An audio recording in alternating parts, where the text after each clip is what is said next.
केंद्रीय कर्मचारियों के लिए बड़ी खबर है। कब आएगी 8वें वेतन आयोग की रिपोर्ट, जानते हैं सैलरी हाइक की पूरी टाइमलाइन क्या है और अभी तक इस मामले में क्या अपडेट है। नमस्कार, बहुत स्वागत है आपका। मैं हूं आपके साथ ऋतु सिंह और आप देख रहे हैं न्यूज 18 का डिजिटल प्लेटफॉर्म।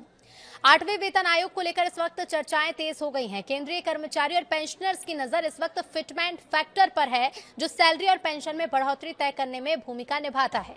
अब सबसे बड़ा सवाल यह है कि कब इसका ऐलान किया जाएगा। तो बता दें कि 8वें वेतन आयोग के तहत फिटमेंट फैक्टर और सैलरी हाइक का ऐलान अगले साल जून या जुलाई के आसपास होने की संभावना है। इतिहास ये बताता है कि केंद्र सरकार जब भी कोई नया वेतन आयोग गठित करती है तो उसकी समीक्षा, हितधारकों के साथ बातचीत और अंतिम रिपोर्ट तैयार करने में कम से कम 18 से 24 महीने यानी कि 1.5 से 2 साल का समय लगता है। पीएम मोदी की अगुवाई वाली सरकार ने 8वें वेतन आयोग का गठन 3 नवंबर 2025 को किया।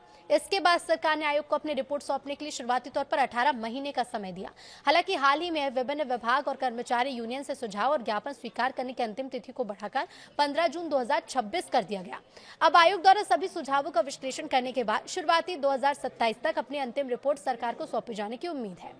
आयोग से रिपोर्ट मिलने के बाद वित्त मंत्रालय इसका मूल्यांकन करेगा। पुराने ट्रेंड्स को अगर देखें तो केंद्रीय कैबिनेट द्वारा फिटमेंट फैक्टर और नए सैलरी स्ट्रक्चर का आधिकारिक ऐलान जून या जुलाई 2027 में होने की संभावना है।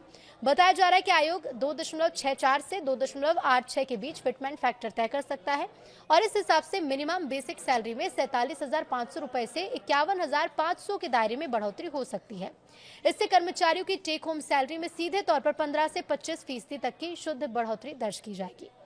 एरियर को लेकर नियम क्या है वो भी जान लीजिए। तो कर्मचारियों के मन में अब ये भी सवाल आ सकता है कि अगर ऐलान 2027 में होगा तो 1 जनवरी 2026 से लेकर घोषणा की तारीख तक के समय का क्या होगा।